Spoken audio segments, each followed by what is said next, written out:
आज हम लोग तीसरे चैप्टर का रिवीजन करेंगे। कब पार्टनरशिप के सेकंड चैप्टर का रिवीजन हमने 37 सेक्शन तक करा। अब इसमें दो चीज़ें आएंगी, पहले मेरी बात सुन लो। चैप्टर में दो चीज़ें आएंगी बस, रजिस्ट्रेशन और डिसोल्यूशन। क्या आएगा? दो चीज़ें हैं बस, रजिस्ट्रेशन। पहले आप रजिस्ट्रेशन कराते हो तो आपको रजिस्ट्रार को पोस्ट से अपना प्लेस ऑफ बिजनेस कहाँ है और ये सारी डिटेल देनी पड़ती है। अब ये डिटेल आप याद करने मत बैठ जाना, आप थोड़ा एनालिसिस करो, सोचो कि आज मैं अपनी ये फर्म बीसीसी रजिस्टर कराने जा रहा हूँ तो क्या दूंगा मैं? बीसीसी का नाम, फर्म का नाम, पार्टनर्स का नाम, फर्म का एड्रेस, पार्टनर का एड्रेस, पैन कार्ड और ये सब, ये डॉक्यूमेंट हमें फाइल करने हैं। और एक स्टैम्प लगती है, इसमें लिखा हुआ है नहीं लिखा हुआ, हमने डीड जब रजिस्टर कराई थी स्टैम्प लगती है, वो स्टैम्प आपको लगानी पड़ती है। अभी बहुत महंगी हो गई है, पहले 500 रुपये की स्टैम्प पे बन जाता था, अब 2000 रुपये की स्टैम्प पे बनता है पार्टनरशिप का एग्रीमेंट। कितने की स्टैम्प पे? 2000 रुपये की स्टैम्प पे। 2000 रुपये की स्टैम्प पे सारी चीज़ें लिखो, सारा डीड वीड बनाओ, डॉक्यूमेंट को स्टेपल करो और भेज दो, रजिस्ट्रार तुम्हें रजिस्टर करके दे देगा, ख़त्म। इतना सिंपल प्रोसेस है। तो आपको रजिस्ट्रार को क्या करना है? पोस्ट से डिलीवर करनी है, सारी चीज़ें मार्क हो रखी है आपकी। ये याद रखना, प्रेस्क्राइब फॉर्म में देना है। 3 प्रेस्क्राइब, बार बार बोलता हूँ, prescribe form, prescribe manner, prescribe fees. बोलो, प्रेस्क्राइब वे में देना है, ठीक है। क्या क्या देना है? आपका नाम, फर्म का नाम, प्लेस ऑफ बिजनेस, ये अदर बिजनेस, ये कब ज्वाइन किया, आपका एड्रेस, ड्यूरेशन, ये सब। बस ये याद रखना, आपके जो नाम है, फर्म का जो नाम है, उसमें इस तरह के वर्ड ना हो, crown, empire, empire, imperial, king, queen, इस तरह के नाम ना हो, क्योंकि आप एक पार्टनरशिप फर्म खोल रहे हो, फेसबुक पे आईडी नहीं बना रहे, ठीक है। हाँ, किंग गौरांश, ठीक है, क्वीन स्नेहा, ठीक है, क्वीन लकी, रॉयल क्रिश, ठीक है, एंजल प्रिया, ठीक है। तो लकी, एंजल प्रिया नाम से तेरे भी अकाउंट है ना फेसबुक पे? क्या है? एंजल गौरांश। तो इस तरह के नाम आप नहीं रख सकते। अब ये देखो, बात सुनो, ये कह रहा है कि firm shall not contain any of the following words. इस तरह के वर्ड मत लो। हाँ, स्टेट गवर्नमेंट ने सिग्निफाई करा हो तो अलग बात है, उनके साथ आपका अप्रूवल है और इस तरह के है, तो आगे एक एज अ बेटर कंप्लाइंस हमें ये सब वर्ड यूज़ नहीं करने चाहिए। वैसे भी इससे कोई आपको बहुत किंग लगा देने से कोई किंग बन गया, ऐसा तो होगा नहीं। तो इस तरह के वर्ड वगैरह यूज़ करने से बचना चाहिए हमें। लेकिन अगर आपने इस तरह का नाम भी रखा है और रजिस्ट्रार ने अप्रूवल दे दिया तो फिर तो खुल गई फॉर्म, सबको रजिस्ट्रार के हाथ में होता है, ठीक है। तो ये तो हो गया रजिस्ट्रेशन। क्या हो गया? अब आते हैं मेन इस चीज़ पे कि क्या रजिस्ट्रेशन कराना कंपलसरी है या नहीं है। ये चीज़ यहाँ पे टिक कर लेना पहले तो, कि जब रजिस्ट्रार सेटिस्फाई हो जाएगा कि आपकी द्वारा दी गई सारी इंफॉर्मेशन करेक्ट है, तो वो आपका नाम रजिस्टर ऑफ फर्म में लिख देगा। किस में लिख देगा? किस में लिख देगा?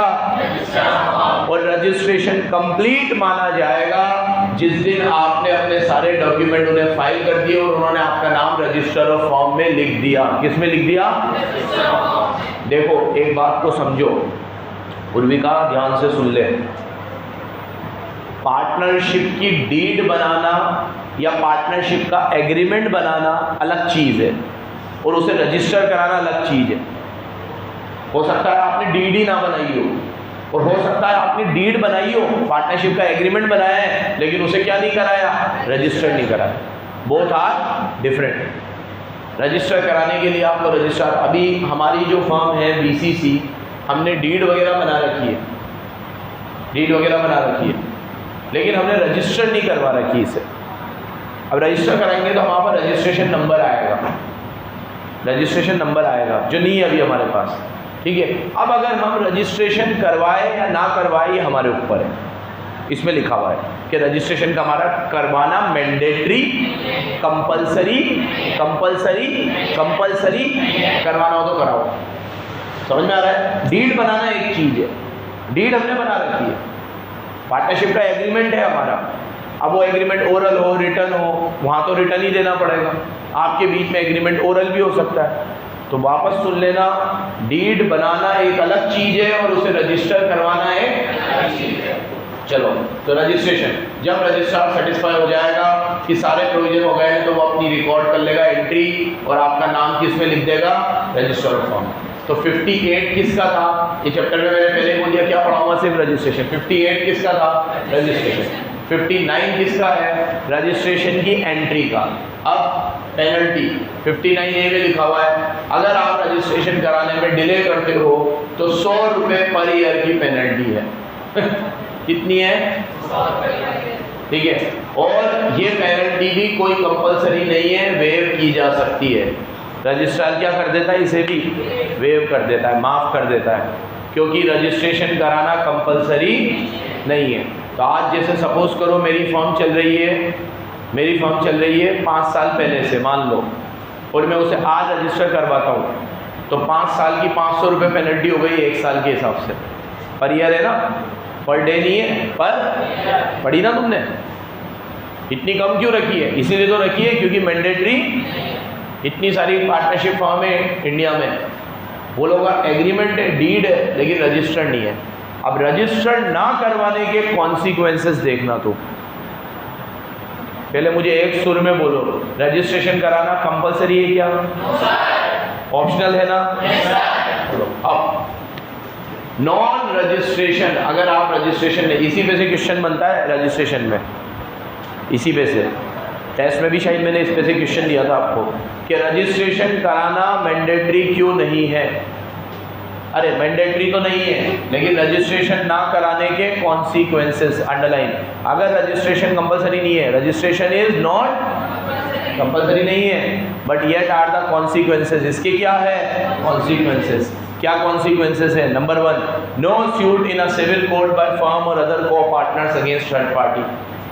देखो, फर्म या पार्टनर्स किसी भी थर्ड पार्टी के खिलाफ केस नहीं कर सकते अगर उनकी फर्म क्या नहीं है, रजिस्टर्ड। अब आज अगर मान लो बीसीसी जिससे माल लेती है, उसने हमें माल सप्लाई नहीं किया और हमसे 10 लाख रुपए डलवा लिए, तो हमने 10 लाख रुपए डाल दिए लेकिन हमें माल सप्लाई नहीं किया। अब हमें उस थर्ड पार्टी के खिलाफ केस करना है तो हम केस नहीं कर सकते क्योंकि हमारी बीसीसी रजिस्टर्ड नहीं है। क्या नहीं है? तो बोलो, no civil case can be filed by firm और partners against third party because firm is not registered. आ गया हूँ? केस नहीं कर सकता मैं। क्या नहीं कर सकता? Number 2, no relief to partners if more than 100। अब अगर किसी थर्ड पार्टी ने हम पे केस किया, सुनो, किसने केस किया? पहले तो हम तो कर ही नहीं सकते, उनने किया और केस हम जीत गए। हम तो कर ही नहीं सकते, वही करेगा। उसने किया और जीत हम गए क्योंकि हमारी गलती नहीं थी। तो कोर्ट ने हमें रिलीफ दिया 10 लाख रुपए का कि लो तुम्हारे 10 लाख वापस ले लो, तो वो भी नहीं मिलेंगे मुझे। 100 रुपये से ज़्यादा की रिलीफ नहीं मिलेगी आपको। 100 भी क्यों दे रहे पता नहीं। फर्म और partner can not claim set of if the suit is for more than 100। 100 से ज़्यादा की क्लेम है तो आपको नहीं मिलेगी। 100 रुपये तक मिल जाएंगे। अर्शी, क्यों हो रहा है ये हमारे साथ अन्याय? क्योंकि रजिस्ट्रेशन नहीं करवाया। तो ये पढ़ने के बाद क्या समझ में आता है? हमें करवा लेना चाहिए ना, दिक्कत है ना? ठीक है, आलस और क्या?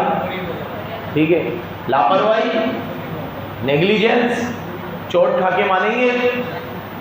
कभी होगी कोई पिक्चर बनेगी तो समझ में आएगा इन दोनों को। मैं तो लॉ पढ़ाता हूँ, मेरे को तो याद है कितनी चीज़ है, करवाना कितना जरूरी है। ये नहीं करवाते, लगता है चल रहा है, चलने दो। मैं तो पहली फुर्सत में बच जाऊँगा कुछ हुआ तो। ठीक है, क्यों? हमने तो दुबई में ही बच्चे हैं, याद ही है तेरे को।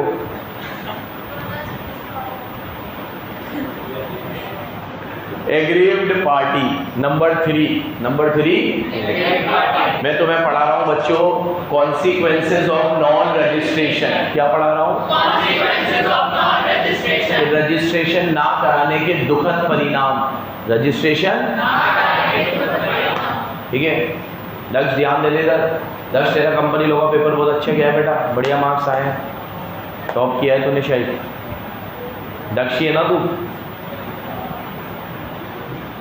तेरी कॉपी पे गलत नाम तो नहीं लिख दिया था किसी ने? Aggrieved party can not bring legal action against other partner. अभी ये एक और सुनो, अगर मान लो हम तीनों के बीच में कोई अनबन हो गई, और मैंने मुर्सा सर पे, मुर्सा सर ने मेरे पे, अब्दुल्ली सर ने मेरे पे, मैंने अब्दुल्ली सर, ऐसा कोई केस वेस हो गया तो हमें आपस में भी केस नहीं कर सकते क्योंकि हमारी फर्म रजिस्टर नहीं है। तो aggrieved party can not bring legal action against partners. Partner के अगेंस्ट, थर्ड पार्टी में तो नहीं कर सकते, पार्टनर आपस में भी केस। तो तीन हो गए। मैं थर्ड पार्टी पे केस नहीं कर सकता, थर्ड पार्टी मेरे पे केस करेगी तो 100 रुपये से ज़्यादा नहीं मिलेंगे, और मैं एक पार्टनर पे केस नहीं कर सकता, पार्टनर मेरे पे केस लास्ट। लेकिन थर्ड पार्टी आप पे केस कर सकती है और जीत भी सकती है। 100 रुपये से ज़्यादा होगा तो मुझे तो मिलेगा नहीं, लेकिन उसे मिलेगा।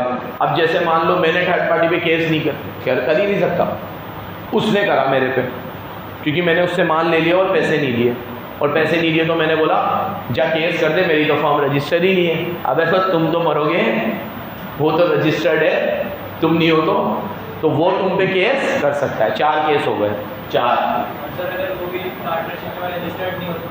फिर वो भी नहीं कर सकता।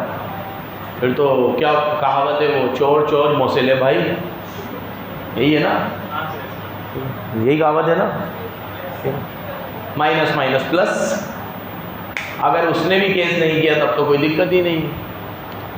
अरे उसने भी रजिस्टर नहीं करा था कि तो कोई दिक्कत ही नहीं है, वो भी नहीं कर सकता केस। बढ़ो आगे बढ़ो।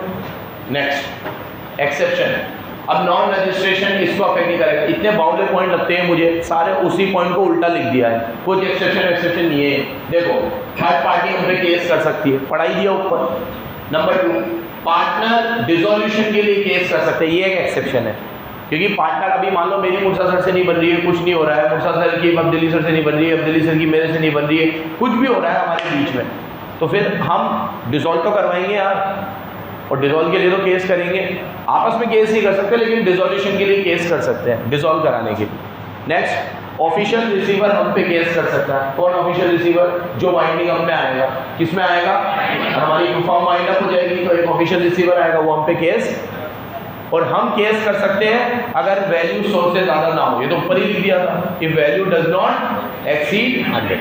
तो ये चारों पॉइंट को इधर और 4 पॉइंट ऊपर, सबको जोड़ जाड़ के मैं अब तुम्हें एक खिचड़ी बना देता हूँ। सुनो, अगर मेरी फॉर्म रजिस्टर्ड नहीं है तो मैं थर्ड पार्टी पे केस नहीं कर सकता। बोलो, थर्ड पार्टी अगर मेरे पे केस करती है और क्लेम 100 से ज़्यादा है तो मैं उसे अवेल नहीं कर सकता।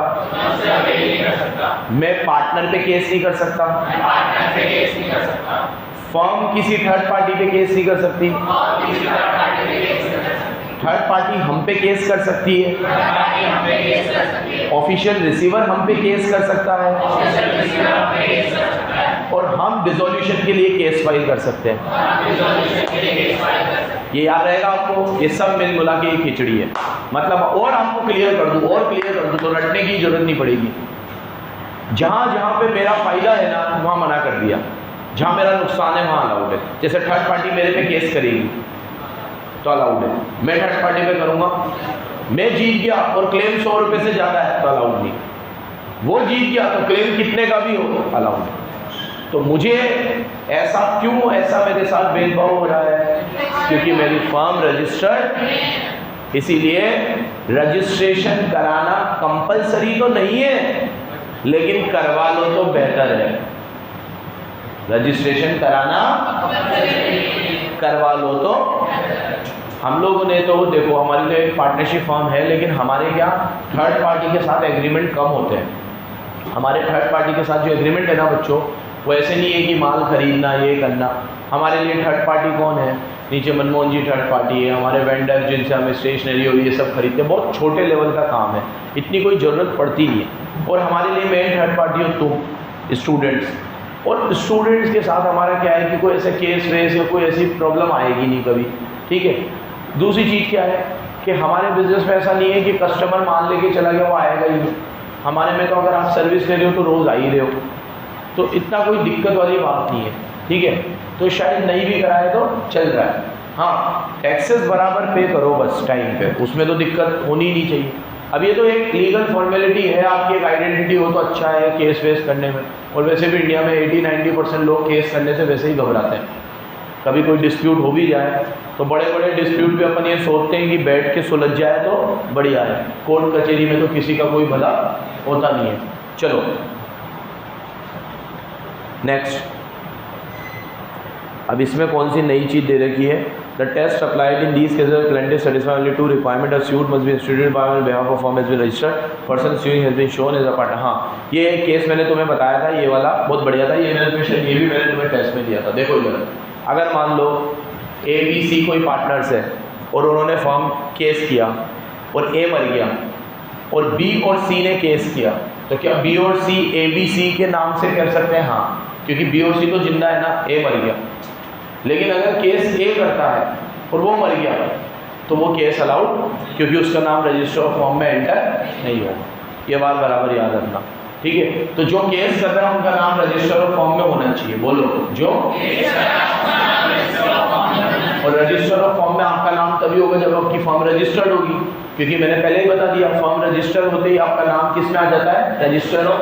अब आपका नाम रजिस्टर ऑफ फर्म में नहीं है तो आप केस, क्योंकि आपने केस करा और आप मर गए, और जब तक ये कानूनी कार्रवाई होती तब मतलब आप थे ही, तो केस वाइप आउट हो जाएगा। फिर B और C को नया केस करना पड़ेगा नए नाम से, ठीक है।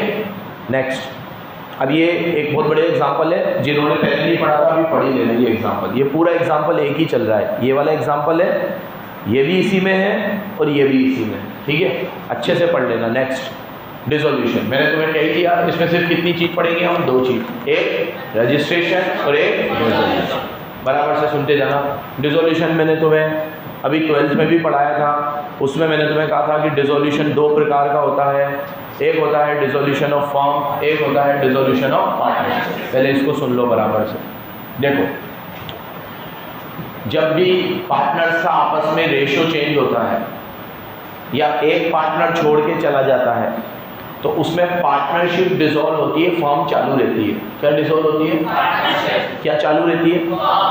या मान लो कोई नया आ गया पार्टनर, कोई छोड़ के चला गया, तो इसमें पार्टनरशिप डिसॉल्व हो रही है, फर्म लेकिन जैसे आज हम 3 पार्टनर हैं और मैं चला गया तो फर्म तो रहेगी ना, लेकिन हम तीनों की पार्टनरशिप खत्म हो गई। अब कितने की पार्टनरशिप है? 2 की। अच्छे से कि हम 3 थे और 2 पार्टनर और आ गए तो हम तीनों की खत्म हो गई, और कितने की चालू हो गई? 5। तो पुरानी पार्टनरशिप डिसॉल्व हुई है, फर्म अभी जिंदा है। और फर्म डिसॉल्व होती है तो हम सारी एसेट लाइबिलिटी सब बेच देते हैं, फर्म बंद कर देते हैं और घर पे बैठ जाते हैं।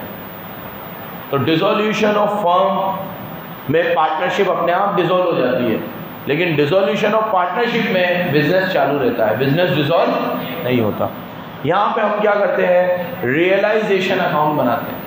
क्या बनाते हैं? यहाँ हम रिवैल्यूएशन अकाउंट बनाते हैं। क्या बनाते हैं? ये अकाउंट्स का है।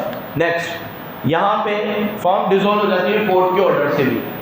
यहाँ पे कोर्ट का ऑर्डर रिक्वायर्ड, कोर्ट थोड़ी बोलेगा इसको एडमिशन करो, इसका रिटायरमेंट करो, कोर्ट को क्या लेना देना। तो डिसोल्यूशन ऑफ पार्टनरशिप में कोर्ट इन्वॉल्व नहीं है, लेकिन डिसोल्यूशन ऑफ फर्म में कोर्ट इन्वॉल्व हो सकता है। कब होगा अभी बताऊंगा थोड़ी देर में। यहाँ पे फर्म डिसॉल्व होगी तो पार्टनरशिप भी डिसॉल्व हो ही जाएगी, लेकिन पार्टनरशिप डिसॉल्व हो फर्म डिसॉल्व हो ये जरूरी। तो बोलो, dissolution of firm necessarily dissolve the partnership, but dissolution of partnership not necessarily dissolve the firm. Firm dissolve होगी तो पार्टनरशिप तो डिसॉल्व हो ही जाएगी। अभी मैं बिजनेस ही बंद कर दूंगा, कुछ ही नहीं बंद कर दूंगा, तो हम तीनों के बीच में पार्टनरशिप रहेगी, हम तीनों के बीच में म्यूचुअल एग्रीमेंट रहेगा, हम तीनों एक दूसरे की सुनेंगे, क्योंकि हमारा रिश्ता ही किससे जुड़ा हुआ है? BCC से। तो जब BCC बंद हो जाएगी तो पार्टनरशिप अपने आप डिसॉल्व लेकिन अगर पार्टनरशिप डिसॉल्व हो गई, हम तीनों ने कहा यार चलो अब रेशो चेंज कर लेते हैं, अब हमारा पहले जैसा रेशो नहीं है, इक्वल नहीं है, रेशो चेंज है, पहले जैसे पार्टनर भी नहीं है, 3 पार्टनर और आ गए, 6 हो गए, तो पार्टनरशिप डिसॉल्व हो गई बट फर्म डिसॉल्व, बीसीसी तो चल रही है। अब उसमें 3 लोग थे, 6 लोग हैं, 8 लोग हैं, तुम्हें क्या लेना देना, फर्म तो है ना। इसमें बुक्स भी बंद हो जाती है, इसमें बुक्स बंद, इसीलिए हम डिसोल्यूशन में क्या बनाते हैं, रियलाइजेशन बनाया आपने, सारी एसेट बंद करी, क्या एंट्री करते हैं, realisation to asset, liability to realisation, सारी एसेट बंद कर देते हैं, सारी लायबिलिटी।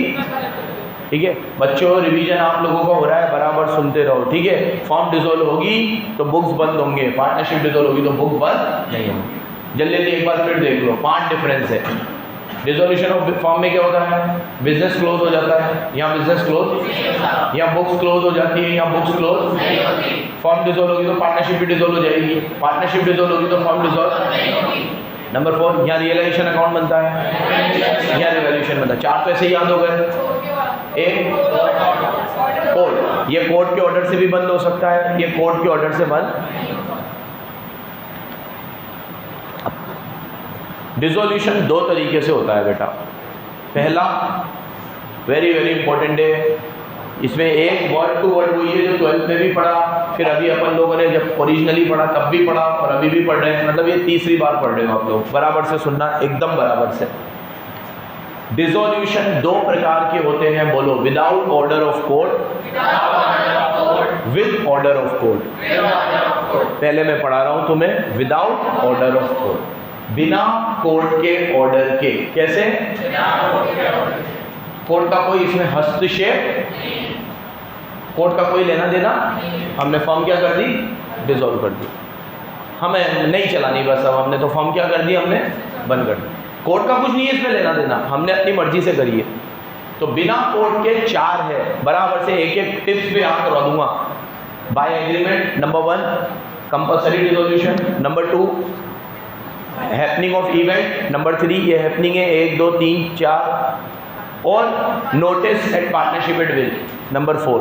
तो मेरी तरफ देखो, विदाउट ऑर्डर ऑफ कोर्ट में 4 चीजें आएंगी, बोलो, विदाउट ऑर्डर ऑफ कोर्ट में कितनी 4 चीजें।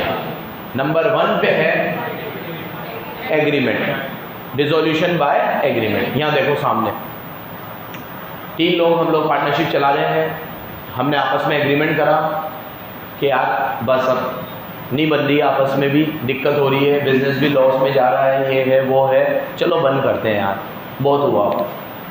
तो आपस में म्यूचुअल एग्रीमेंट से डिसॉल्व कर दिया, ये सबसे सिंपल तरीका है। तो इसको बोलते हैं एग्रीमेंट से डिसॉल्व करना। कैसे डिसॉल्व करना, when all partners mutually agree to dissolve the firm with common understanding, it is called dissolution by agreement।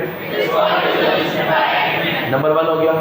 अब सामने देखना, नंबर 2 कंपल्सरी डिसोल्यूशन। नंबर 2 क्या है,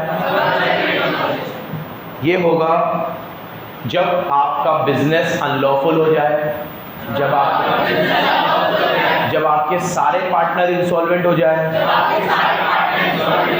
या एक को छोड़ के सारे इंसॉल्वेंट हो जाए, सारे पागल हो जाए, सारे मर जाए, कंपल्सरी डिसोल्यूशन। क्या करोगे, कैसे चालू रखोगे, कैसे चालू रखोगे, सारे मर गए, सारे पागल हो गए, ठीक है, सारे इंसॉल्वेंट हो गए, चालू रख सकते हो, चालू रख सकते हो, बोलो, बिजनेस अनलॉफुल हो गया, बिजनेस क्या हो गया, अनलॉफुल हो गया। तो इन केस में आप कंपल्सरीली डिसॉल्व कर लोगे। क्या कर लोगे, कितने हो गए, 2 हो गए, एग्रीमेंट हो गया, कंपल्सरी, सब वर्ड टू वर्ड इसमें यही लिखा हुआ है, बस सुनते जाओ मुझे, ठीक है बेटा, रोज बोलता हूँ, मार्किंग कर लेना, बराबर है ना। यहाँ देखो, नंबर 3 बाय एग्रीमेंट हो गया, कंपल्सरी डिसोल्यूशन। नंबर 3 है बाय हैपनिंग ऑफ इवेंट। तीसरे का क्या नाम है, अब इसमें ना ये इवेंट हो गए तो हमें फॉर्म डिसॉल्व करनी पड़ेगी। ये इवेंट, क्या इवेंट, जैसे हमने फिक्स टर्म के लिए चलाई थी पार्टनरशिप और वो फिक्स टर्म खत्म हो गया। हैपनिंग ऑफ इवेंट में और कंपल्सरी डिसोल्यूशन में एक फ़र्क है। कंपल्सरी में आपको बंद करना ही पड़ेगा, हैपनिंग ऑफ इवेंट में आपकी मर्जी हो तो बंद करो, नहीं तो मत करो। हैपनिंग ऑफ इवेंट में जरूरी, जैसे हमने कोचिंग खोली थी 5 साल के लिए, 8-11 साल हो गए, चल रही है तो चल रही है, अब हमने बंद नहीं करी, जबकि इवेंट तो हो गया था। क्या इवेंट हो गया था?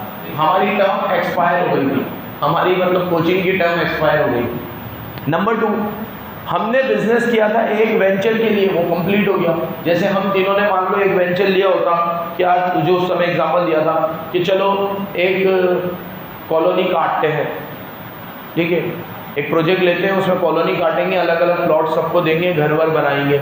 अब इन सब चीज़ों में 5 साल लग गए, 5 साल में सारा काम हो गया, तो फॉर्म डिसॉल्व कर लो। फॉर्म खोली थी, अब वो फॉर्म क्या हो गई? डिसॉल्व हो गई। जैसे हमारी एक कम्युनिटी की एक नानता में कॉलोनी बनी, ठीक है, अब उस कॉलोनी में उन्होंने एक फॉर्म खोली बुरहानी बिल्डर्स नाम से, है ना, उसमें 40 लोग थे, 40 पार्टनर्स थे। 40 पार्टनर्स ने कैपिटल कंट्रीब्यूशन किया, पता नहीं शायद कुछ 1-2 करोड़ रुपए एक पार्टनर ने लगाया, ऐसा कुछ बड़ा प्रोजेक्ट था, ठीक है। तो कुछ अगर मान लो 2 करोड़ लगाए तो 80 करोड़ उन्होंने लगाए।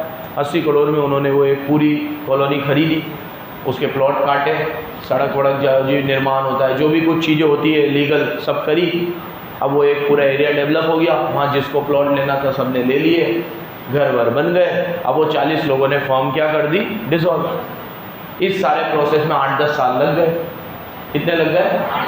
तो उनकी पार्टनरशिप कितने साल चली? 10 साल, क्योंकि उनकी पार्टनरशिप साल के हिसाब से नहीं थी, उनकी पार्टनरशिप थी वेंचर के हिसाब से। किसके हिसाब से? बोलो, वेंचर खत्म, पार्टनरशिप खत्म, बोलो। यहाँ टाइम खत्म, पार्टनरशिप खत्म, यहाँ पार्टनर खत्म, पार्टनरशिप खत्म, डेथ ऑफ पार्टनर। और लास्ट यहाँ पार्टनर क्या हो गया? ऑलमोस्ट खत्म। पार्टनर ऑलमोस्ट खत्म, पार्टनरशिप खत्म, या पार्टनर पैसों से खत्म। किससे खत्म? ठीक है, टाइम खत्म, पार्टनरशिप खत्म, वेंचर खत्म, पार्टनरशिप खत्म, पार्टनर खत्म, पार्टनरशिप खत्म, पार्टनर पैसों से खत्म, पार्टनरशिप खत्म। लेकिन इन चारों केसों में पार्टनरशिप खत्म करना कंपलसरी, अनिवार्य। आपकी मर्जी हो तो करो, नहीं तो you can carry on the business, आपको चालू रखना हो तो। लेकिन इससे पहले क्या पढ़ाया? कंपलसरी, उसमें तो डिसॉल्व करनी ही। और अब लास्ट है नोटिस। अगर आपकी पार्टनरशिप एट विल है, क्या है? जिसमें कोई भी टाइम पीरियड नहीं है, क्या नहीं है? तो कोई एक पार्टनर भी, सिंगल पार्टनर भी नोटिस देके फॉर्म डिसॉल्व कर सकता है, सिंगल पार्टनर। जैसे आज मान लो हम तीनों की भी पार्टनरशिप एट विल है, ना तो हमारा कोई वेंचर डिसाइड है, ना टाइम पीरियड है, कोई टाइम पीरियड नहीं है। हमने जब खोली थी हमें नहीं पता था कि हम 5 साल चलेंगे, 2 साल चलेंगे, 11 साल चलेंगे, 15 साल चलेंगे। ऊपर वाला चला रहा है, हम चल रहे हैं, ठीक है। तो हमारा कोई पहले से कुछ डिसाइड नहीं है। हमारी एक पार्टनरशिप एट विल क्या है? अब अगर मान लो मेरा एक दिन, मेरे को रात को सपना आया और मेरे को लगा बस सुबह से मुझे पढ़ाना नहीं है, बस रात को सपना आ गया मुझे, सुबह मैं उठा, मैंने एक नोटिस तैयार किया, मैंने एक मुर्तज़ा को दिया, एक अब्दुल्ली को दिया, ख़त्म, टाटा बाय बाय, ठीक है, क्या गया। तो मुर्तज़ा और अब्दुल्ली बोलेगा एकदम से, सब एकदम से ही होता है यार ज़िंदगी में, ठीक है, बस अब नियम बोले ये इतनी सारी चीज़ें हैं सब, अरे सब बेच दो, अरे तू तो पागल है, तू चल जा, हम तो चले, सब बेच दो। मैं कह रहा हूँ डिसॉल्व करो, करनी पड़ेगी क्योंकि हमारी पार्टनरशिप है विल। तो इसमें एक पार्टनर भी नोटिस देगा, एनी पार्टनर, क्या लिखा हुआ है? It may be dissolve by, बहुत खतरनाक है, कौन सी? Partnership at will. अब कह रहे ऐसे पागल करने कोई करेगा नहीं, लेकिन एक बात बता रहा हूँ, करना चाहे तो कर सकता है। उर्वी का जैसे पार्टनर हो, ठीक है, तो सब हो सकता है। फिर उत्कर्ष जैसे पार्टनर हो, ठीक है। अगर इनको जम जाए कि नहीं बस अब डिसॉल्व करना है तो करना है, आगे आ जाओ। ये मैंने तुम लोगों को पढ़ा है partnership without intervention of court. क्या पढ़ाया? Sorry, dissolution without intervention of court. Correct तो करा करो सही चीज को, पिक्चर हो सुनते रहते हो बस। तो डिसॉल्यूशन बिना कोर्ट के इंटरवेंशन के, डिसॉल्यूशन यहाँ डिसॉल्यूशन होगा कोर्ट के इंटरवेंशन से। किसके? कोर्ट के इंटरवेंशन से। कैसे होगा देखो, एक बात बताओ, प्रत्यक्ष मेरी फर्म है, मैं डिसॉल्व करूँ ये तो समझ में आता है, कोर्ट को क्या कीड़े काटेंगे कि वो डिसॉल्व करेगी? कहने पे करेगी। एक्चुअली किसी पार्टनर को पहले एप्लीकेशन डालनी पड़ती है। फिर बोल रहा हूँ, अभी मैंने तुम्हें पढ़ाया विदाउट ऑर्डर ऑफ कोर्ट, अब क्या पढ़ा रहा हूँ? विद। याद करते रहना, विदाउट ऑर्डर ऑफ कोर्ट में 4 है। एक agreement, compulsory dissolution, happening of event, 4 event बताए, और बाय नोटिस। बाय नोटिस लगेगा पार्टनरशिप एट विल, किसमें लगेगा? ठीक है। अब विदाउट ऑर्डर ऑफ कोर्ट, बिना कोर्ट के ऑर्डर। अब कोर्ट के ऑर्डर के साथ ये केसेस हैं 8 टोटल। कितने हैं? 8। वो 4 थे, ये कितने हैं? 8। ये भी लेकिन सिंपल है एकदम। मेरी तरफ देखो, अभी मान लो मैंने कोर्ट में एक नोटिस दिया कि मुझे फर्म डिसॉल्व करनी है, तो बोला, कोर्ट मुझे बोलेगा कि पार्टनरशिप एट विल में तो एक बंदा वैसे भी डिसॉल्व कर सकता है, आप कर दो डायरेक्ट डिसॉल्व। तो मैं बोलूँगा हमारी पार्टनरशिप एट विल नहीं है, हमारी पर्टिकुलर पार्टनरशिप है फॉर 15 ईयर्स। कितने? हमारी पार्टनरशिप 15 साल की है। कितने साल की है? और कोर्ट पूछेगा अभी कितना टाइम हुआ? बोला 15 दिन। बोला बस 15 दिन में मैं समझ गया ये कैसे है, इनके साथ आगे नहीं कर सकता भाई, 15 साल कैसे झेलूंगा इनको।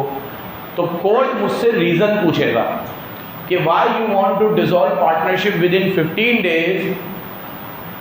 आपको पार्टनरशिप 15 दिन में क्यों डिसॉल्व करनी है? when partnership has been made for 15 years। ठीक है, आपने जो करी है वो तो कितने साल के लिए करी है? बेटा एकदम एक्टिव है, कितने साल के लिए करी है? 15 साल। और आप 15 दिन में डिसॉल्व करना चाहते हो, कोर्ट आपसे रीज़न मांगेगा, तो आप 8 रीज़न दे सकते हो। कितने रीज़न? पहला रीज़न, मेरे पार्टनर पागल हो चुके हैं, अनसाउंड, या मैंने जिनसे बिजनेस किया वही पागल है, मुझे उस टाइम पे पता नहीं था, अब मुझे पता चल रहा है कि मेरे ये दोनों पार्टनर क्या है? Unsound mind. ठीक है, तो मुझे डिसोल्यूशन का ऑर्डर मिल जाएगा। नंबर 2, मेरे दोनों पार्टनर परमानेंट इनकैपेबल है, they are not capable of performing their duties. वो अपनी ड्यूटीज़ परफॉर्म करने के कैपेबल नहीं है, वो अपनी ड्यूटीज़ परफॉर्म करने के कैपेबल नहीं है। 2, तीसरा कारण मैं ये दे सकता हूँ मिसकंडक्ट। मेरे पार्टनर जो बिजनेस में है मिसकंडक्ट करते हैं। अब मिसकंडक्ट मतलब कोई ऐसा मिसकंडक्ट जिसका एडवर्स इफेक्ट आता हो बिजनेस में। मिसकंडक्ट भी बहुत तरह के होते हैं, जैसे आज मान लो किसी के नेचर में है कि वो थोड़ा आलसी है, किसी के नेचर में है कि वो लापरवाह है, लेकिन उससे बिजनेस में कोई खराबी नहीं आती है, वो बिजनेस का काम तो कर लेता है, वो अपनी पर्सनल चीज़ों में आलसी है, तो फिर उससे कोई मतलब नहीं है। यहाँ पे मिसकंडक्ट का मतलब है ऐसा मिसकंडक्ट जो बिजनेस को एडवर्स इफेक्ट डालता हो, जो बिजनेस को, अगर किसी में पर्सनली कुछ खामियां हैं जो हर इंसान में होगी, लेकिन उससे बिजनेस को कोई नुकसान नहीं हो रहा है, तो फिर उससे कोई दिक्कत। सुन रही है चना? आगे देखो, परसिस्टेंट ब्रीच। परसिस्टेंट मतलब लगातार, आप लगातार ब्रीच कर रहे हो। ब्रीच मतलब आपके जो पार्टनर है वो एग्रीमेंट ले लेते हैं हाथ में और पूरा नहीं करते, एग्रीमेंट ले लेते हैं पूरा नहीं करते, ऐसा 1-2 बार नहीं, लगातार हो रहा है, तो फिर आप ब्रीच कर आप कॉन्ट्रैक्ट फॉर्म को डिसॉल्व कर सकते हो, फॉर्म को डिसॉल्व कर सकते हो। सुन रहे हो बराबर?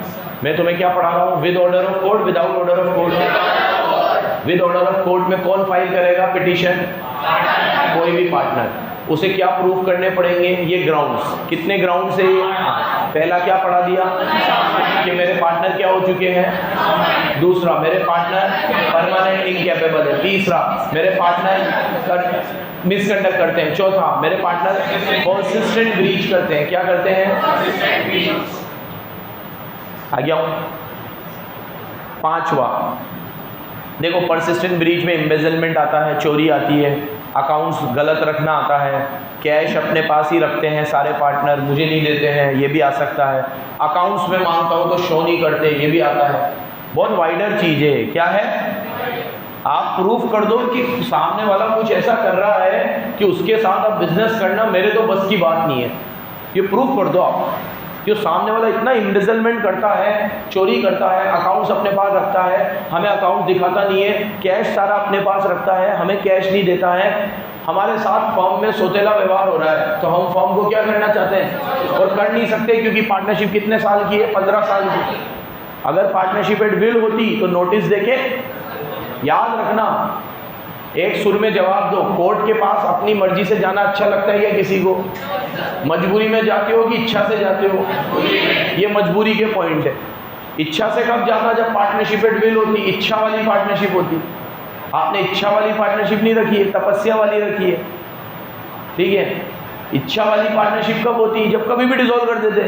आपने क्या रखी है कि हम पार्टनरशिप कितने साल की रखेंगे? 15 साल की। अब झेलो, अब 15 साल झेल नहीं सकता तो ये एक और ऑर्डर खोला, एक और रास्ता खोला कि जाओ कोर्ट से ऑर्डर ले आओ और कर दो डिसॉल्व। लेकिन कोर्ट ऑर्डर देगा इन ग्राउंड्स पे, बराबर एक एक चीज क्लियर रखना। कोर्ट ऑर्डर देगा इन ग्राउंड्स पे। कितने ग्राउंड पढ़ा दिए? 4। पहला, फिर बोल रहा हूँ, unsound mind, permanent incapable, misconduct, breach, ठीक है। तीसरी चौथी बार ये चीज़ पढ़ा रहा हूँ बहुत, अब मौका नहीं मिलेगा, याद हो जानी चाहिए बराबर से। लास्ट, अरे sorry, 5th, transfer of interest. 5th क्या है? मान लो मैंने 2 लोगों के साथ पार्टनरशिप शुरू करी थी, वो दोनों लोग अपना अपना इंटरेस्ट अपनी वाइफ को, अपने भाई को दे दिया है और वो लोग अपना दूसरा बिजनेस देखते हैं। अब उनकी वाइफ और उनके भाई के साथ मेरी नहीं बनती है, मेरा कोई दूसरा बिजनेस नहीं है, मेरा तो यही बिजनेस है, लेकिन अब मैं इनके साथ कैसे काम करूँ? और वो लोग तो अमीर लोग हैं तो वो तो अपने अपने बिजनेस में लगे रहते हैं। तो मैंने कहा अरे मेरे को भी नहीं करनी पार्टनरशिप, और वो लोग डिसॉल्व नहीं कर रहे क्योंकि उनका पैसा लगा हुआ है, पैसा मेरा भी लगा हुआ है, लेकिन मैं इनके साथ क्यों काम करूँ? तो अगर कोई पार्टनर अपना इंटरेस्ट किसी और को बेच के चला जाता है और आपको उनके साथ कंफर्टेबल फील नहीं हो रहा है तो आप कोर्ट में डिसोल्यूशन के लिए मांग कर सकते हो। It would be a valid ground, ये भी एक अच्छा ग्राउंड माना जाएगा। ट्रांसफर ऑफ, एक एक चीज एग्जांपल से समझा रहा हूँ, बराबर याद रखना। Transfer of interest. छठा, परपेचुअल लॉस, आपकी फर्म लगातार लॉस में चल रही है तो आपको तो खुद से ही बंद कर देना चाहिए, लेकिन हमारे जो दोनों पार्टनर है वो बहुत ऑप्टिमिस्टिक है। क्या है? आशावादी है। आशावादी क्या है? 3 साल से लॉस हो रहा है। मैंने कहा भाई 3 साल से लॉस हो रहा है, जेब से पैसे लगाने पड़ते हैं, डिसॉल्व कर दो। तो मेरे दोनों पार्टनर कहते हैं कि हमने ज़िंदगी में कभी हार नहीं मानी है, ठीक है, हम कभी गिव अप नहीं करते हैं, ठीक है। 15 साल की पार्टनरशिप है, 15 साल ही चलाएंगे। 2-3 साल के लॉस में तू घबरा गया, हम नहीं घबराते, ठीक है। बिजनेस है तो लॉस भी होता है, जिंदगी की यही रीत है, हार के बाद भी जीत है, ठीक है। ऐसे 3-4 डायलॉग चिपका देते हैं, हार के जीतने वाले को बाजीगर कहते हैं, ठीक है। मैंने कहा तुम्हारी एसेंस कराओ, मैं तो जा रहा हूँ कोर्ट पे, ठीक है। मैं एक आशावादी नहीं बन सकता, मैं लगातार लॉस में बिजनेस को नहीं चला सकता। ऐसे केसेस बनते होंगे तभी तो डालें। ऐसा होता होगा कि बिजनेस लगातार लॉस में चल रही है, एक पार्टनर कह रहा है चलाओ, एक कह रहा है डिसॉल्व करो, जो डिसॉल्व कर रहा है वो कर नहीं पा रहा है क्योंकि पार्टनरशिप कितने साल की है, बार बार। नेक्स्ट, जस्ट एंड, 7वां है जस्ट एंड इक्विटेबल ग्राउंड। अगर कोई और अच्छा रीज़न होगा, जैसे आपके मैनेजमेंट में डेडलॉक हो चुका है। डेडलॉक मतलब एक बोलता है ये काम करो, एक बोलता है मत करो, एक कहता है तुम्हारी मर्जी में आया जो करो, मेरे से मत पूछा करो। तो आपके मैनेजमेंट में क्या हो चुका है? डेडलॉक। या आपके पार्टनर्स अच्छी टॉकिंग टर्म्स में नहीं है। जैसे आज अगर मान लो हम तीनों सिर्फ पार्टनर होते, दोस्त ना होते, तो ये पार्टनरशिप इतने टाइम थोड़ी चल पाती। या मान लो हमारे अंदर कुछ बहुत ज़्यादा एज डिफरेंस होते या टॉकिंग टर्म्स इतनी अच्छी नहीं होती। मतलब हमारी पार्टनरशिप का चल पाने का एक रीज़न ये भी है कि हम एक तो सेम प्रोफेशन से है, ठीक है, साथ में पढ़ाई भी करी है और पार्टनरशिप से पहले भी एक दूसरे को जानते थे, तो शायद ये अच्छे ढंग से चल पाती है। लेकिन अगर मान लो हम एक दूसरे से टॉकिंग टर्म्स में ना होते तो फिर बहुत मुश्किल हो जाता, ठीक है। एकदम स्ट्रेंजर्स है, टॉकिंग टर्म्स या पहले थी अच्छी लेकिन अब कोई टॉकिंग टर्म्स नहीं है तो मुश्किल हो जाता है, क्योंकि सुबह से शाम जिनके साथ रहना है उनसे बात ही नहीं हो रही है, तो कैसे फिर काम करें, ठीक है। काम करने के लिए एक पहले पॉजिटिव माइंडसेट होना ज़रूरी है, ठीक है। पीस ऑफ माइंड होना ज़रूरी है। मेरे को तो ये लगता है कि पैसे से सबसे ज़्यादा ज़रूरी होता है पीस ऑफ माइंड। अब मुझे इसकी शक्ल देखनी पसंद नहीं है तो मैं कहाँ इसके साथ पार्टनरशिप करूँगा, तो पीस ऑफ माइंड ही चला गया है आपका, तो टॉकिंग टर्म्स में नहीं है।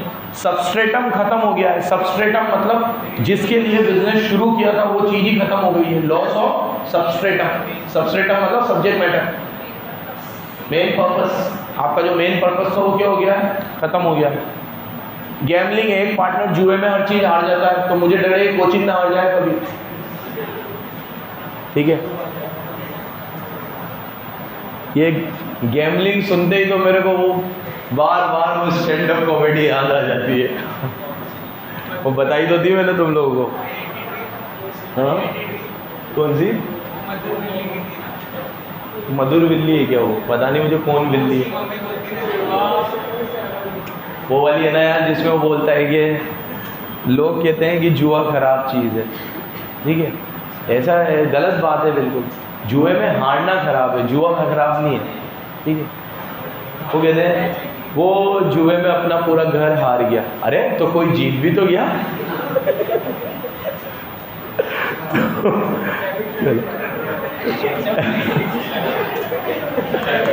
चलो, तो किसी पार्टनर को बहुत ज़्यादा जुए हुए की आदत लग गई है, स्टॉक एक्सचेंज में पैसे लगाने लग गया है, और उसके साथ इस वजह से हमारी बनती नहीं है। इसमें ये भी हो सकता है एक पार्टनर बहुत ज़्यादा अल्कोहल कंज्यूम करता है, दिन भर शराब के नशे में धुत रहता है, उसके साथ हमारी बनती नहीं है। ऐसी कोई बुरी आदतें हैं तो आप उसमें भी फॉर्म को क्या करवा सकते हो? डिसॉल्व। ये सब जस्ट एंड इक्विटेबल ग्राउंड में आएगा। किसमें आएगा? बढ़ू आगे। मनीष खड़ा हो तो एक मिनट, मनीष जल्दी खड़ा हो। मनीष, अभी तक मैंने कितने टॉपिक पढ़ा दिए? और टॉपिक के नाम बोल दे। आए बुक में मत दे, सोच इस वाले, बस इसी चैप्टर में। आज पहले रजिस्ट्रेशन पढ़ा है,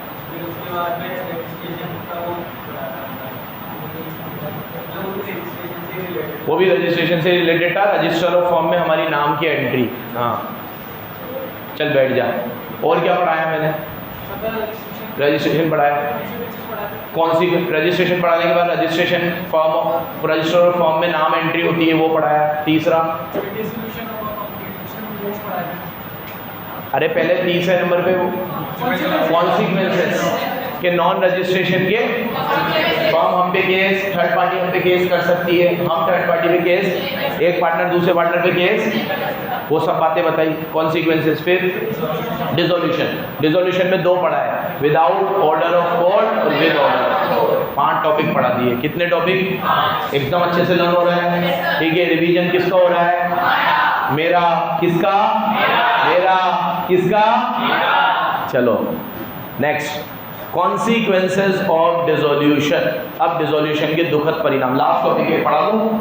ये कॉन्सिक्वेंसेस ऑफ डिसोल्यूशन, ये चलेगा चलेगा चलेगा, और ये समरी समाप्त। ठीक है, तो ये छोटा सा, मैंने तुम्हें पहले ही कहा था कि पार्टनरशिप में जो कुछ है वो चैप्टर 2 है। 1 भी लल्लू है, 3 भी लल्लू है, सब कुछ किसमें लिखा हुआ है? 2।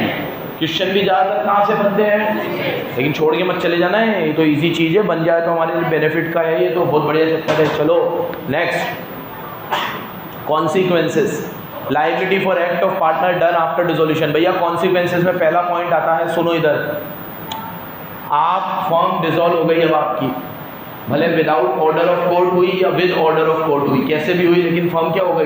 डिसॉल्व। तो फॉर्म डिसॉल्व होने के बाद, सुनो, फॉर्म डिसॉल्व होने के बाद आपका फॉर्म से कोई रिश्ता नाता नहीं है, तो आपकी म्यूचुअल एजेंसी भी खत्म हो जाएगी। क्या खत्म हो जाएगी? इसमें लिखा हुआ है कि liability for act done after dissolution, protect the third party dealing. Third party को फॉर्म की डीलिंग से बचाने के लिए ये रूल डाला गया है। क्या रूल डाला गया है? कि आप डिसोल्यूशन के बाद भी लाइबल हो जब तक आप सारे डेट पे नहीं कर दें। अब जैसे आज आपने फॉर्म डिसॉल्व कर दी और आपके ऊपर 50 लाख का कर्जा है, तो आप ये बोलोगे कि हाँ वो तो फॉर्म ख़त्म, कर्जे भी ख़त्म, ये राज भी उसी के साथ चला गया, फॉर्म ख़त्म हो गई, 50 लाख तो चुकाओ, उन्हें क्या पता। और फॉर्म ख़त्म होने के बाद आपको पब्लिक नोटिस भी देना है। थर्ड पार्टी को क्या पता आपकी फॉर्म डिसॉल्व हो गई? आज मान लो मेरी फॉर्म डिसॉल्व हो गई और मैं अभी भी क्रेडिट पे पैसे लिया है, तो थर्ड पार्टी को तो पता ही नहीं है बेचारी को, इसीलिए उसको तो पता होना चाहिए। तो देखो, section liability for act of partners done after dissolution, dissolution के बाद जो पार्टनर ने एक्ट किए हैं उसके लिए ये सेक्शन डाला गया है थर्ड पार्टी के राइट को प्रोटेक्ट करने के लिए। किसके राइट को प्रोटेक्ट करने के लिए? ठीक है, और इसको पार्टनर्स को प्रोटेक्ट करने के लिए भी। पार्टनर को कैसे प्रोटेक्ट करने के लिए? जैसे आज फॉर्म डिसॉल्व हो गई और मैं कोई माल लेके आ गया और वो पैसे में खा गया, और वो पैसे फर्म के नाम पे चढ़े रहे हैं, और फर्म में तो 3 पार्टनर और हैं, तो 3 को भी पैसे देने पड़ेंगे मेरी वजह से, जबकि फर्म तो डिसॉल्व हो गई थी। इसलिए फर्म के डिसॉल्व होने के बाद पार्टनर के क्या राइट है और क्या ड्यूटीज़ है, ये डिफाइन करने बहुत ज़रूरी है। इसीलिए पार्टनरशिप में डिसोल्यूशन के बाद की प्रक्रिया भी दे रखी है। पार्टनरशिप में ऐसा नहीं है कि अब तो फर्म डिसॉल्व हो गई, तुम खुले सांड की तरह घूमो, लेकिन पुराने कर्जे चुकाने के बाद।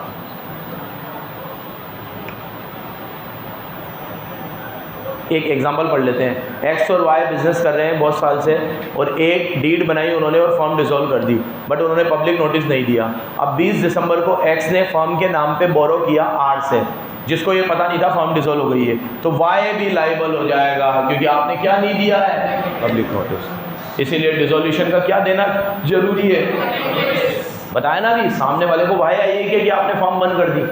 अब मैं तो हर बार पैसे उधार लेता हूँ, हर बार माल उधार लेता हूँ, और हर बार फर्म पैसे चुकाती है। इस बार भी मैं माल उधार लिया है, इस बार भी पैसे कौन चुकाएगी, फर्म चुकाएगी, क्योंकि माल किसके नाम पे लिया गया है। इसलिए डिसोल्यूशन का क्या देना पड़ता है, पब्लिक नोटिस, क्या देना पड़ता है। लेकिन इसका एक एक्सेप्शन है, अगर डिसोल्यूशन में के बाद कोई बंदा मर गया तो उसका डिसीज पार्टनर का स्टेट लाइबल है, देखिए पर्सनली लाइबल नहीं है, उसका सिर्फ क्या लाइबल है, स्टेट लाइबल है। देखो, there will be no liability for subsequent act, बाद वाले एक्ट के लिए लाइबल नहीं है, लेकिन जो एक्ट अभी तक हो चुके हैं उसके लिए उसका स्टेट लाइबल है, वो पर्सनली लाइबल जो पार्टनर क्या हो चुका है, मर चुका है, ठीक है, या इंसॉल्वेंट हो चुका है, या पागल हो चुका है, या डॉर्मेंट है, मतलब उसकी आइडेंटिटी हमें पता नहीं है, डॉर्मेंट है, उसकी आइडेंटिटी हमें पता।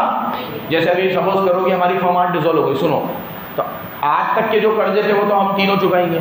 अब आज के बाद में जो भी करके गया उसके लिए मेरे पार्टनर लाइबल है, लेकिन वो पार्टनर में से एक मर गया तो वो लाइबल नहीं है, एक पागल हो गया या इंसॉल्वेंट हो गया तो वो भी लाइबल नहीं है, और एक डॉर्मेंट है, मतलब जिसके बारे में किसी को पता ही नहीं था, स्लीपिंग पार्टनर है, तो वो तो वैसे भी लाइबल नहीं है।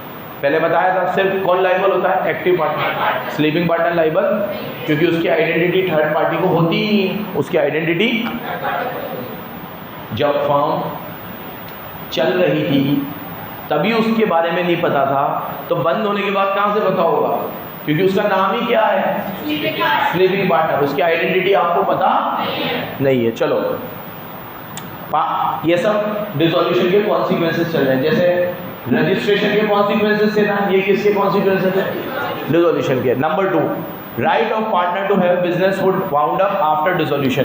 देखो, on dissolution every partner is entitled against all other partner to have property of the firm applying the payment of डेब्ट and liability and have surplus distributed among themselves. मतलब हर पार्टनर का ये राइट है कि पार्टनरशिप की property में से पहले पार्टनरशिप के डेब्ट और लायबिलिटी चुकाए जाए, और उसके बाद जो भी बचेगा वो पार्टनर लेके चला जाएगा। आपने तो डिसोल्यूशन पढ़ भी लिया है अकाउंट्स में, तो पहले हम सारी लायबिलिटी चुकाते हैं, उसके बाद जो बचता है, गार्डनर मूरे रूल पढ़ा आपने, पीस मिल डिस्ट्रीब्यूशन पढ़ा होगा, एक एक एसेट को बेचते हैं, लायबिलिटी चुकाते हैं, पूरा स्टेटमेंट बनाते हैं, उसके बाद जो बचता है हम आपस में लेके चले जाते हैं।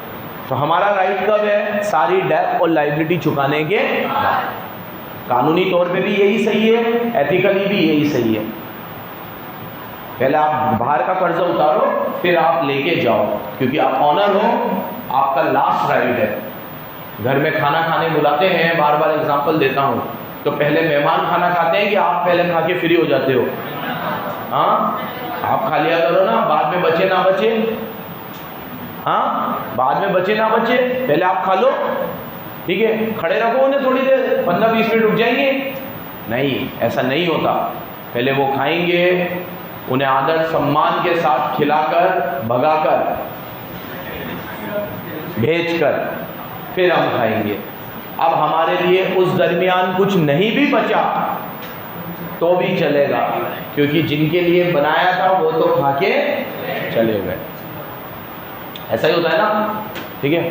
अच्छा देखो, हम लोग सब अलग अलग रिलीजन से होंगे, अलग अलग उसमें भी रिलीजन में कास्ट होंगी, ये होगा, कल्चर अलग होगा, बट फिर भी जो चीज़ मैंने बोली वो सब जगह होती होगी, हिंदू हो, मुस्लिम हो, सिख हो, ईसाई हो, उसमें भी फिर जो भी हो, लेकिन ये जो बात मैंने बोली ये सब जगह होता होगा।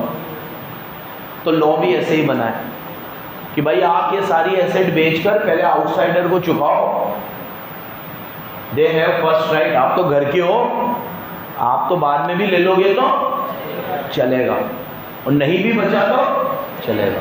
तो देखो, एवरी पार्टनर और रिप्रेजेंटेटिव हैज राइट अगेंस्ट, आपको ये राइट है कि आप फर्म की प्रॉपर्टी पहले फर्म के डेप्थ में लगाओगे, फिर सरप्लस बचेगा तो पार्टनर लेके जाएंगे। बराबर याद रखना एक एक चीज। कंटिन्यूइंग अथॉरिटी, ये मैंने अभी बता दिया, जब तक आपके अनफिनिश्ड बिजनेस बाकी है तब तक आपकी फर्म वाइंड अप नहीं होगी, you are continue to be liable. मान लो मैंने मार्च में एक कोचिंग खत्म कर दी, लेकिन अभी किसी बच्चों के पेपर मई में है, सीए वालों के पेपर मई में है, तो मार्च में 11th 12th के पेपर हो गए, बीकॉम के पेपर हो गए, लेकिन सीए का एक बैच हमारा मई तक चल रहा है। तो जब तक मई में उनके पेपर नहीं हो जाते तब तक हम तीनों लायबल है, भले फर्म हमारी कब डिसॉल्व हो गई, मार्च में।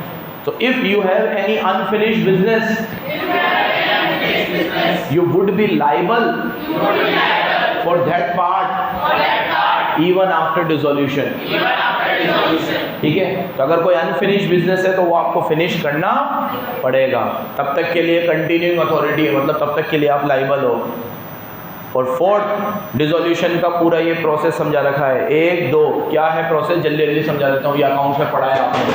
क्या करो आप लोग, जितने भी एसेट आए, यहाँ देखो सारी एसेट को टोटल करो, बोलो एसेट को टोटल करो, उसमें सारी लाइबिलिटी को टोटल करो, एसेट में से लाइबिलिटी माइनस करो, लॉस आएगा। अगर कोई लॉस आए तो वो लॉस आप अपने रेशो में बांट लो। आपका रेशो डिसोल्यूशन का रेशो होगा, और डिसोल्यूशन का रेशो नहीं है तो पीएसआर, प्रॉफिट शेयरिंग, वो लॉस बांट लो। ये तो एक बात। और सेकंड नंबर पे लिखा हुआ है, एसेट में से जब आप चुकाओगे तो पहले थर्ड पार्टी को चुकाओगे। किसको चुकाओगे? अब थर्ड पार्टी में आपके लोन, क्रेडिटर सब आ गए। कौन आ गए? फिर आप पार्टनर को वो चुकाओगे due to him from capital. ये मैंने सही करा था, अपार्ट फ्रॉम कैपिटल है, यहाँ पे क्या लिखो, अपार्ट फ्रॉम कैपिटल। मतलब पार्टनर्स लोन पहले चुकाओगे, पहले क्या चुकाओगे? जो पार्टनर को, और फिर चुकाओगे due to him on account of capital, मतलब आप कैपिटल जो देंगे वो चुकाओगे, और फिर भी कुछ बच जाएगा तो प्रॉफिट शेयरिंग रेशो में बांट लोगे। तो प्रोसेस क्या रहेगा हमारा पैसे चुकाने का? पहले एसेट को सारी बेचेंगे, उससे पैसा आएगा, उसमें से लाइबिलिटी चुकाएंगे। तो लाइबिलिटी में क्या क्या प्रोसेस रहेगा हमारा? नंबर 1, पहले थर्ड पार्टी को चुकाएंगे, फिर पार्टनर लोन चुकाएंगे, फिर पार्टनर कैपिटल चुकाएंगे, फिर बच जाएगा तो ले लेंगे। बोलो, पहले थर्ड पार्टी को चुकाएंगे, फिर पार्टनर का लोन चुकाएंगे, फिर पार्टनर की कैपिटल चुकाएंगे, फिर जो भी रेसिडुअल बच जाएगा वो अपन पीएसआर में ले लेंगे। एक बार और, पहले थर्ड पार्टी की पेमेंट करेंगे, फिर पार्टनर का लोन चुकाएंगे, फिर पार्टनर की कैपिटल चुकाएंगे, फिर जो भी बच जाएगा वो प्रॉफिट आपस में डिस्ट्रीब्यूट कर लेंगे। जब मैं थर्ड पार्टी बोल रहा हूँ ना, तो इसमें अभी मैंने बोला पार्टनर का लोन भी आ गया, क्रेडिटर भी आ गए, और टैक्स वैक्स है तो वो भी आ गया। कोई टैक्स वैक्स का पेमेंट है तो वो भी चुकाना पड़ेगा।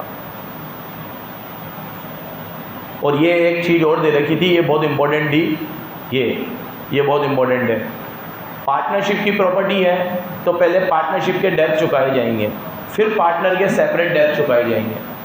और पार्टनर की प्रॉपर्टी है तो पहले पार्टनर के सेपरेट डेब्ट चुकाए जाएंगे, फिर पार्टनरशिप की डेब्ट चुकाए जाएंगे। जैसे इधर देखो, अगर शब्बीर को 3 लाख रुपए देने थे बाहर, और शब्बीर का पार्टनरशिप में 15 लाख का शेयर है, तो पहले वो 15 लाख में से पार्टनरशिप के कर्जे उतरेंगे। अब मेरे पार्टनरशिप के कर्जे ही 16 लाख है, तो 15 लाख में से 16 लाख गए, मैं तो 1 लाख लॉस में हूँ, तो मेरे सेपरेट डेब्ट के लिए कुछ भी नहीं बचा। लेकिन मान लो मेरी पार्टनरशिप के डेब्ट 12 लाख होते हैं, मेरी एसेट 15 लाख की है, तो 15 लाख में से पहले 12 लाख चुक जाते हैं और 3 लाख के मेरे सेपरेट चुक जाते हैं। तो अगर पार्टनरशिप की एसेट बिकेगी तो पहले पार्टनरशिप का डेब्ट चुकेगा, फिर सेपरेट डेब्ट चुकेगा। बोलो, किसमें से? एक बार और बोल दो, पार्टनरशिप की प्रॉपर्टी में से पहले पार्टनरशिप का डेब्ट चुकेगा, फिर सेपरेट डेब्ट चुकेगा। एक बार और बोलो,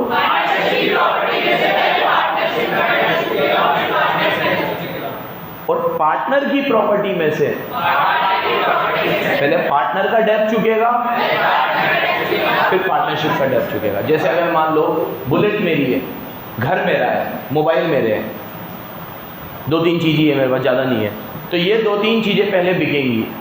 कार ऑलरेडी बिक चुकी है, ठीक है, तो ये 2-3 चीज़ें पहले बिकेंगी, तो इससे जो पैसा आएगा उससे पहले मेरे सेपरेट डेब्ट चुकेंगे। क्या चुकेंगे? फिर पार्टनरशिप के डेब्ट चुकेंगे, फिर समझ में आ गया? मेरी एसेट से पहले मेरे डेब्ट, फिर पार्टनरशिप की एसेट से पहले, फिर सेपरेट डेब्ट। खत्म। योगी दोनों पॉइंट और ये समरी। धन्यवाद। कितने टाइम को हुए? 55 मिनट्स में हमने पूरा चैप्टर रिवाइज करवा दिया आपको। अब आप लोगों को 30 मिनट लगने चाहिए इसमें। धन्यवाद।